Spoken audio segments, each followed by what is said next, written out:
Muy bien, muchísimas gracias. Estamos haciendo Portal Miami, programa que emitimos por TV Radio Miami y todas las emisoras que gentilmente toman nuestra transmisión. Hoy sin duda tenemos un programa más que interesante. Si a usted le gusta la política, si a usted le gusta saber qué está pasando en el mundo y sobre todo en algunos puntos neurálgicos de nuestro diario vivir en lo que respecta a situaciones no gratas. Y me estoy refiriendo entre ellos al país de Venezuela. Tenemos la presencia de Pablo Medina, un hombre que fue exdiputado de la Asamblea Nacional, él fue miembro de la Asamblea Constituyente y también diputado y senador. Pablo, bienvenido, un gusto de saludarte. Encantado, Agustín. Bienvenido. ¿A qué se debe tu presencia en Miami? Muy importante tu pregunta, de verdad. Porque yo vine a Miami porque fui invitado como testigo a un juicio que está aquí incoado en un tribunal en relación a de que un fiscal de aquí de Miami, de migración, acusa a dos venezolanos por haber asesinado al fiscal general de la República, al fiscal Danilo Anderson, que fue asesinado el 18 de noviembre del 2004. Un crimen parecido, en cierta forma, en paralelo con el crimen de Alberto Nisman en Argentina.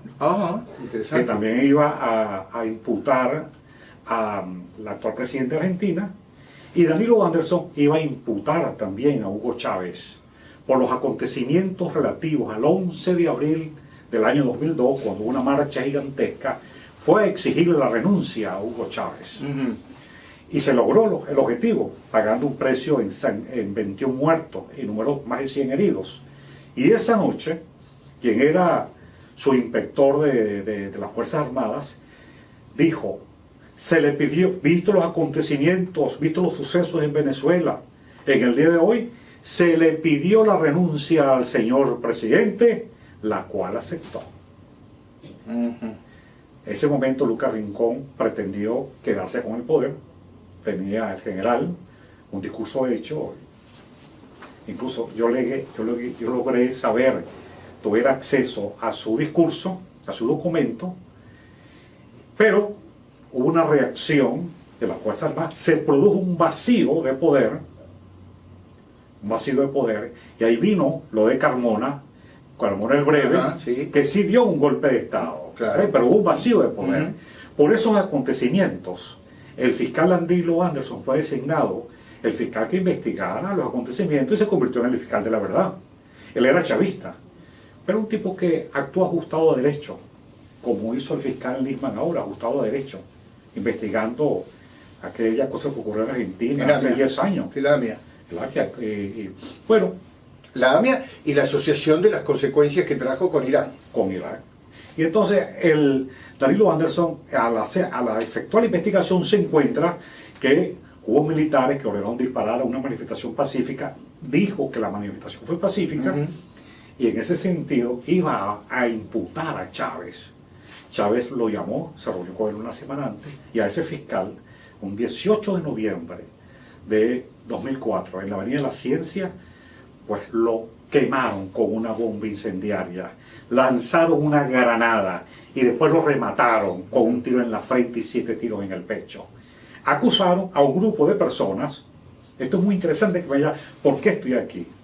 Entonces, detuvieron y acusaron a un grupo de personas que en el año 2004, en el año 4 de febrero de 1992, cuando Chávez da el golpe de Estado, este grupo de funcionarios de la policía se enfrentó a Chávez en Miraflores.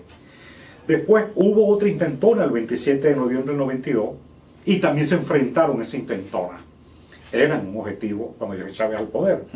Este mismo grupo, cuando antes del crimen del fiscal Danilo Anderson, estamos hablando del 15 de agosto del 2004, hubo un referéndum revocatorio donde actuó incluso Carter, pero Carter favoreciendo a Chávez y Gustavo Gaviria favoreciendo a Chávez. Bueno, fueron que a mediar, no mediaron nada, se pusieron del lado de ellos. Y el referéndum demostró que habíamos ganado masivamente para revocar a Chávez, pero hubo un fraude. Y uno de los que hizo el fraude está ahora en Washington, Anthony Duncan, que fue uno que asesoró al gobierno para hacer el fraude. Pero este grupo... ¿Qué hacen? No, él se fue huyendo de Venezuela, lo iban a matar. Entonces, el grupo de venezolanos, de policías, que enfrentaron a Chávez el 4 de febrero, el 27 de noviembre, lograron ubicar dónde estaba el fraude el 15 de agosto de 2004. Llegaron a un edificio donde estaba el fraude concentrado, descubrieron que la máquina con la cual se votó, y se vota todavía en el día de hoy, la máquina de Smartmate, una máquina bidireccional, y demostraron que había votos que llegaban a la sala de totalización del Consejo Nacional Electoral, votos sin origen de máquina. Y por eso el gobierno hizo ese fraude. Ellos demostraron eso. Inmediatamente vino el crimen de Danilo Anderson y los acusaron por estas razones y tuvieron que irse de Venezuela. Tres están presos. Están sentenciados a 30 años, con un testigo que contrataron de Colombia. Después el testigo, Giovanni Vázquez, que era el testigo estrella del régimen, se retractó públicamente. Yo fui contratado por el gobierno, me pagaron, me ofrecieron $2 millones y sin embargo siguen presos los hermanos, los Guevara. 2 fueron asesinados, después el fiscal Danilo Anderson. Y estos 2 tuvieron que venirse para acá. Todos con una llamada anónima que inventaron. Una llamada anónima que dijo, fueron esto, y Chávez en la noche dijo, ya tenemos los autores materiales. Estaba prefabricada la llamada, el acta policial, ya estaba prefabricada, una agenda que no existió, porque la defensa demostró que había un registro de llamadas, y todas eran con nombre y apellido, ninguna era anónima. Por eso están aquí Luis Alberto Peña y Johan Peña. Tuvieron que huir porque lo iban a matar. Entonces, ¿tienen algún tipo de protección aquí? No, ninguna. No, simplemente vienen, se fugaron aquí. Están aquí, tienen 10 años acá. Y entonces, bueno, si iba un juicio, iba a ser el 23 de febrero, no se pudo hacer, porque que había un informe secreto de no sé quién. Y entonces, bueno, ese informe impidió, y no se lo van a conocer. Y el juez, que lo conocía, el fiscal lo recusó. Y así han estado dándole largas a ese juicio. Vamos a ver si el 23, ahora el 16 de marzo, por eso estoy aquí, no me he ido, porque yo tengo también, el gobierno ha hablado, me ha venido acusando de participar en un magnicidio. Sí, en estos días estuvimos leyendo acusaciones contra una conspiración para perpetrar un magnicidio. Magnicidio cuando un presidente legal y legítimo. No es el caso de Maduro. Y además yo toda mi vida he sido un luchador social, yo fui un luchador yo vengo del mundo del trabajo. Sería bueno remontarnos a un tiempo, el tiempo cuando aparece Chávez en la palestra política, y tú estabas allí, muy cerquita de Hugo Chávez, hasta que de alguna manera se te abrieron los ojos, descubriste las verdaderas intenciones de Chávez y te apartaste. ¿Cómo fue ese momento? ¿Cómo lo podemos contar? ¿Cómo podemos contarlo? Fíjate tú, yo tuve una relación con Chávez efectivamente muy vieja. Yo lo conocí a él cuando era subteniente y lo conocí mucho, por un lado. Por otro lado, yo tengo una vida política intensa. Yo de muy joven estuve en la Unión Soviética, en una escuela Komsomolskaya. Yo pertenecí al Partido Comunista Venezolano y eso me permitió. Y estuve 7 meses y conocí lo que era el estalinismo en persona, en vivo y en directo. Y no me gustó. Me gustó los derechos sociales, que la gente tenga derecho al trabajo, al estudio, al trabajo, la vivienda, esas cosas. Sí, esa es regularmente la pantalla del comunismo, del socialismo, de izquierda. Pero el régimen, oye, un solo partido. Yo iba a comprar el periódico, oye, los kioscos vendiendo, los kioscos del Estado, vendiendo un solo periódico, un solo canal de televisión, y un grupo de personas que, bueno, sin libertades, sin la libertad, pues sin democracia, sin derecho, los trabajadores no tienen derecho a tener sindicato y contra. No, a mí no me gusta esto. La fotografía de Cuba hoy día. Lo que es Cuba y lo que es Venezuela también. Y por eso cuando llego a Venezuela, había una crisis del Partido Comunista, y conocí a un personaje muy interesante llamado Alfredo Maneiro, que también estuvo en el Partido Comunista, pues estudió filosofía. Bueno, y él era nos llevaba 10 años, tenía una formación, experiencia, y un tipo genial. Fue nuestra escuela política, Alfredo Maneiro. Y diseñamos una cosa tan distinta como organización, pensamiento libre. Nunca llegamos a votar en la causa R. Todo era mediante las conversaciones. Una vez yo fui a San Vicente, San Cristóbal de las Casas, cuando el caso de los zapatistas, y hablé con el padre Samuel Ruiz. Y el padre Samuel Ruiz, yo le digo, ¿por qué las conversaciones aquí no son? ¿Cómo va el resultado? Es muy difícil que llegue a un acuerdo. Digo, ¿por qué? Porque los mayas, su forma de tomar las decisiones es muy distinta a los ciudadanos comunes. Ellos comienzan a conversar, a discutir, a conversar, pueden estar días y días hablando, discutiendo, conversando, y de repente se ponen de acuerdo. Yo le digo, así es la causa R, le dije yo. Así es nuestra organización, la causa R. Decantan. Decantan. Bueno, de esa época, en la formación de la causa R, conocí pues a Hugo Chávez cuando era subteniente. La situación en Venezuela era muy insostenible. Había, claro, el derecho al voto. No es como ahora. Esta ahora es una perversión total. Pero también había muchas persecuciones al movimiento sindical. También se hacía fraude. Y había muchas cosas. Y el país lo endeudaron sin necesidad. A unas deudas inmensas, ¿no? Y había mucha pobreza, en fin. Exacto, había un país corrupción. Cortado por la mitad los dos Venezuelas. Claro, la Venezuela es pobre, muy pobre, y de los otros que tenían mucho dinero. Claro, no a estos niveles. Y por eso nosotros queríamos buscar soluciones, pero nos trancaban las puertas.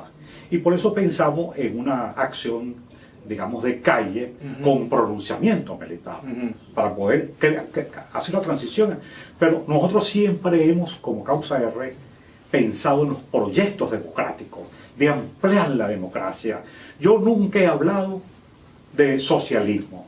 No porque yo sea enemigo del socialismo, porque hay un socialismo democrático, que es distinto al socialismo estalinista, que es el que funciona en Cuba, en Venezuela, en la Unión Soviética, ¿no? Y hay un socialismo democrático, pero nosotros siempre hemos preferido hablar de la democracia porque te permite los derechos democráticos de los trabajadores, una democracia plural, una economía mixta, plural, en fin, permite ponerse un consenso en los debates y en las políticas públicas.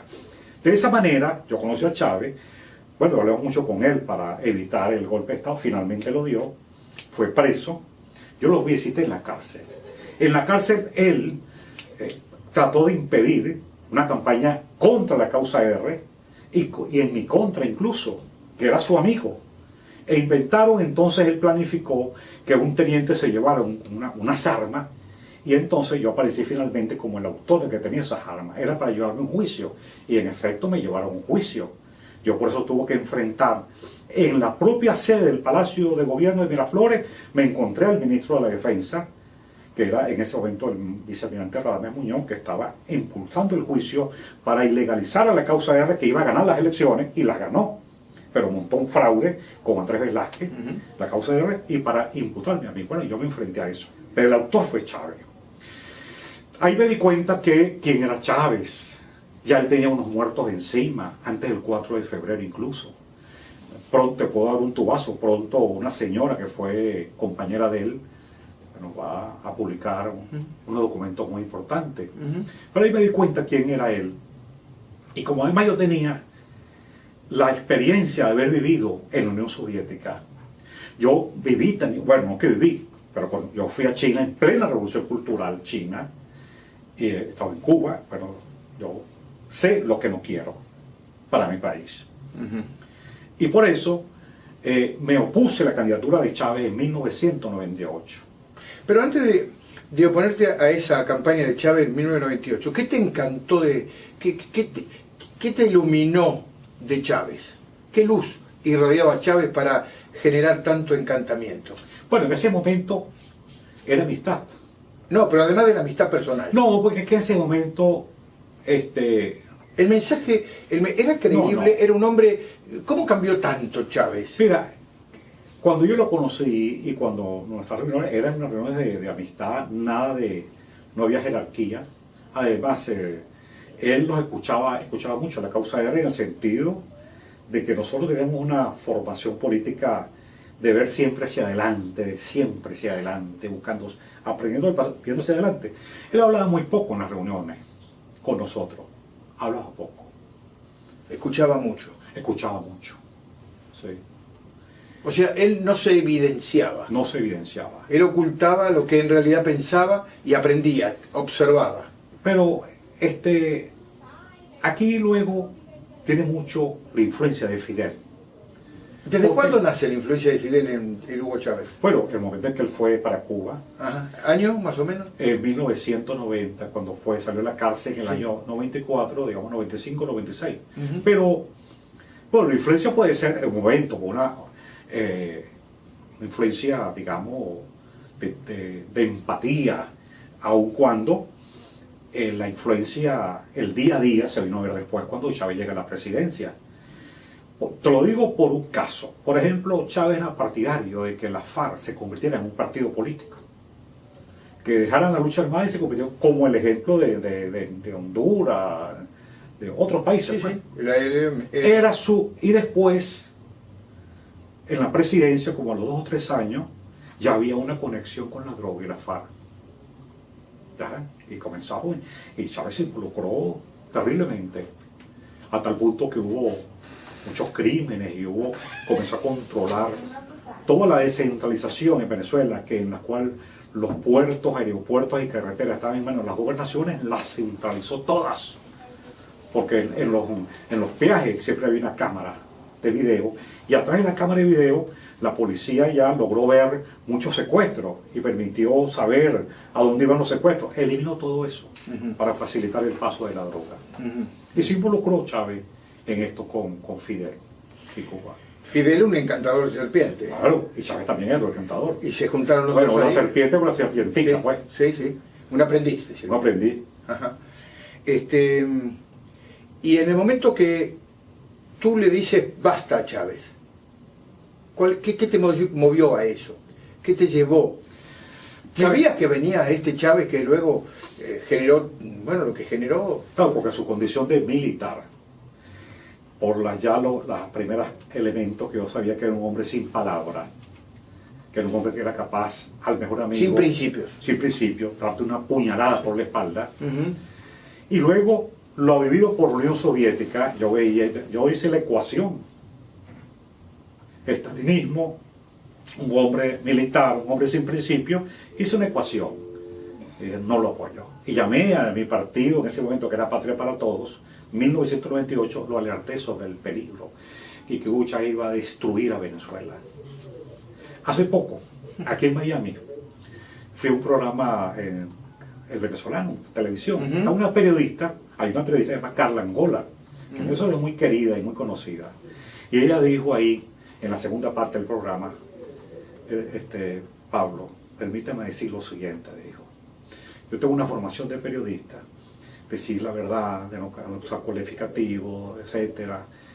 Y yo me he dado cuenta que las cosas que usted alertaba y que usted decía, con la cual nosotros no estábamos de acuerdo, hoy me doy cuenta que usted tenía razón. Claro, claro. Es lamentable. A mí Sí, no me sí. gusta, a mí no me gusta eso de que, mira, yo nunca lo digo porque lo dijo ella, pero eso de yo tenía razón. Eso es lamentable para un país. Sí, sí, es la penuria de las sociedades. En las penurias de sociedades. Que cree en esas... Es una alegría de tísico decir, tenías razón. Eso no tiene ningún sentido. Bueno, lamentable. Y yo le alerté pues, a la gente muchas veces. Tuve mucho aislamiento en un medio de comunicación, mucho aislamiento en el mundo de los partidos políticos de la oposición, porque ellos iban como ovejitas participando, porque la política de Chávez fue un fraude continuado.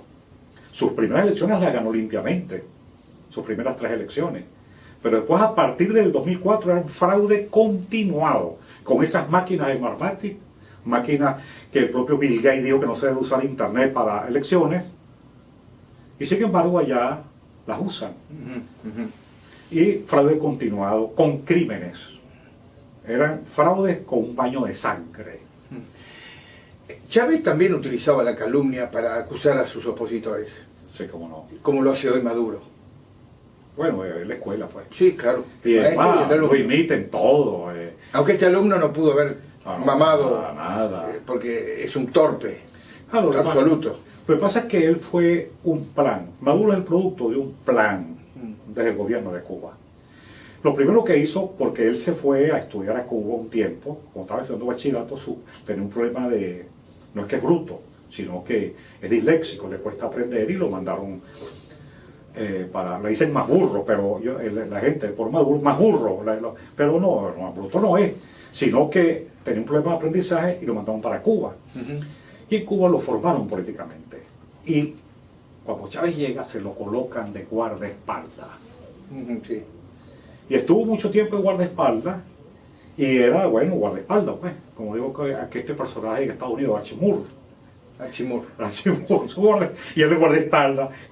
Archimur fue boxeador. Sí, queriendo decir, no, pero este es el gordo. Sí. Okay. Después fue guardia. Ajá. Bueno, por esa razón, y luego con una cédula de identidad que le dieron en la frontera, habiendo nacido en Colombia, él, Maduro, pues llegó a diputado, sin ser venezolano. Eso todavía está por verse, ¿no? No. Ya se sabe, hace poco apareció como que se había puesto en evidencia, sí, que es colombiano. Evidencia. Pero todavía no ha tenido consecuencias. Pero es que todo el mundo le pide la partida de nacimiento. Y no aparece. Y no aparece.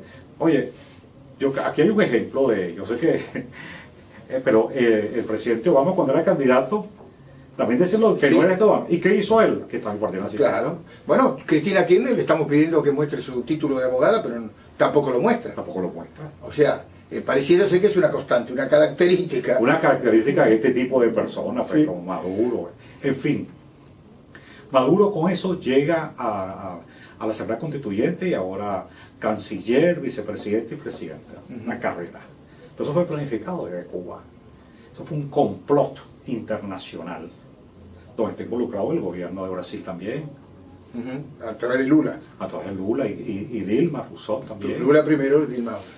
Y para el ascenso de Nicolás Maduro de canciller a vicepresidente, bueno, usaron una figura que no existe en la Constitución. Tú buscas los 300 artículos de la Constitución bolivariana, no existe la figura. Continuidad administrativa. Esa se usó cuando hubo, a comienzos del siglo pasado, en Venezuela, era el presidente Severiano Castro, y su compadre, que era Juan Vicente Gómez, le dio un golpe. Él se fue al exterior a curarse una vejiga, a curarse, tenía problema en la próstata, no orinaba bien, y entonces, bueno, en ese tiempo, usando la figura de continuidad administrativa, pasó de vicepresidente después a presidente, y lo dejó por fuera. Esa figura de continuidad administrativa fue lo que usaron ahora con Nicolás Maduro, y quien la invoca es Fidel, y Dilma Rousseff y Lula y Marco Aurelio García de Brasil. Continuidad administrativa.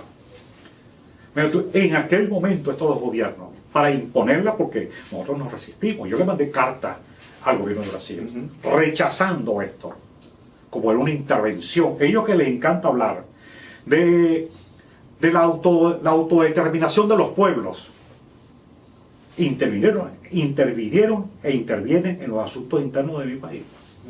Porque hay 170.000 cubanos que tienen el control del registro, notaría, Fuerzas Armadas, la seguridad de PDVSA. Hablando de Brasil, ya se habla de la vuelta o del retorno de Lula. Bueno, pero este Lula 2 es igual que Lula 1. No, eso no cambia. Eso no cambia. Y ahí están. Y la gran pregunta es, ¿retornarán con Lula 2 los corruptos de Lula 1? La pregunta. Volvamos a Venezuela y al accionar político que se está haciendo hoy. Ya sabemos que lamentablemente está nutrido de situaciones de violencia, de falta de insumos, y asesinatos, como este chico de 14 años que acaba de ser asesinado vilmente. ¿Cómo estás viviendo este proceso, el de hoy? Es muy doloroso, Agustín. Yo aproveché este viaje para ir a la OEA y fui al Congreso de Estados Unidos. Y fui para allá y lo dije allá en el programa de televisión, yo vine aquí a lanzar un SOS. Socorro. Socorro a la comunidad internacional, porque mi país está de luto. Por eso que tú dices, el niño Kluivert Roa. Y 14 años. pero no solamente él es quizás el hecho más que ha conmocionado a Venezuela y el mundo en los últimos años, en los últimos días, digamos, la última semana, 10 días, han habido ya casi 10 estudiantes que con el mismo método, con el mismo procedimiento, los secuestran y aparecen con un tiro en la cabeza. Pero estos son los últimos. Hay también hechos grotescos como la tumba, que es un tipo de cárcel allá en el centro de Caracas. Está en Sabana Grande, donde colocan como si enterraran a los presos sin llevar sol, por debajo de la tierra, por debajo del nivel de la tierra. Los entierran pues prácticamente, sin acceso a la luz, te quitan el reloj, no saben qué día es, si es de noche o es de día. Están los presos políticos, están las cosas, un pueblo, un país petrolero donde tú ves a familias cambiando harina por trueque, usando el trueque harina por papel toalé. Tú ves por las redes sociales una madre o un padre pidiendo medicina para sus hijos, porque en los hospitales públicos y privados no hay las cosas elementales, anestesia para hacer operaciones, no hay inyectadora, no hay gasa. Esto que estoy diciendo es grave. Anoche yo estuve, hace poco estuve en el programa el lunes en la noche con Patricia Yaniot. Y antes de comenzar el programa con ella, vi las noticias de CNN e informan que las Naciones Unidas están preocupadas porque en Ucrania hubo 6.000 muertos el año pasado producto de la guerra. En mi país, lo dije ahí, el año pasado hubo 25.000 muertos. Un AMPA desatada que fue armada por el gobierno. 25.000 muertos es un estadio. Imagínate un estadio que en vez de personas son cadáveres. Un campo de fútbol lleno de cadáveres. Imagínate, nos impresiona un estadio lleno de gente vivando por un partido de fútbol. Imagínate ver cadáveres allí acumulados. Puros cadáveres. Es algo tétrico y inimaginable. Inimaginable. Bueno, eso es todos los años. Imagínense un estadio. Ya no hay, Agustín, industria para fabricar los féretros. Y en 14 años ha habido 200.000 muertos producto del AMPA. Un AMPA armada, desatada. Y que a mí me impresionó mucho cuando el discurso que dio Chávez, cuando asumió la presidencia al lado de Fidel, en el círculo militar, él ahí recordó aquel libro memorable de Víctor Hugo, Los Miserables, donde está la conversación entre Jean Valjean y el Monseñor Bienvenido. Es un diálogo muy interesante, donde Chávez malinterpretó las palabras del Monseñor de Jean Valjean, y entonces sacó una conclusión falsa, donde dice que el que tiene hambre tiene derecho a robar. Interesada. Tiene el derecho a robar. Y eso fue el punto de partida, como el pistoletazo fue, para desatar toda una carrera armamentista y de armar a la delincuencia. Tú vas a cualquier ciudad de Venezuela, en los 335 municipios, a las 7 de la noche las calles están desoladas, porque el AMPA impuso un toque de queda. Miedo. Y por otro lado tienes a la policía, con el asesoramiento de los cubanos, que masacran a nuestro pueblo en las manifestaciones, que persiguen a los estudiantes, los presos políticos, y que han sometido a nuestro país a una cola infamante. Pero lo más grave de todo eso es que nosotros hemos perdido la República. Pablo, tú hablas de miedo, y el miedo te llega a ti. ¿Cómo lo soportas? ¿Cómo lo pasas por arriba? ¿Cómo sacas esa injundia que tienes, esa actitud positiva de seguir luchando? Tenés el caso ya evidente de lo que pasa cuando uno se enfrenta a esta gente: López, Ledesma, María Corina Machado. ¿Qué sentís? Porque tú eres muy valiente, pero tienes que correr, saber el riesgo que estás corriendo. No, yo sé el riesgo que estoy corriendo, yo sé con quienes me enfrento. Sé que son un régimen criminal, que no le importa asesinar a cualquiera, como lo han hecho. Yo he investigado muchos crímenes del régimen, los he investigado y he publicado libros. Hemos visto, yo fui testigo de tu emoción cuando nos contabas el libro que habla sobre la verdad de la muerte de Hugo Chávez y cómo transmitís a la gente toda esa vehemencia y esa pasión que tenés por la política y por tu país, ¿no? Lo hemos presenciado. Gracias, Juan. A usted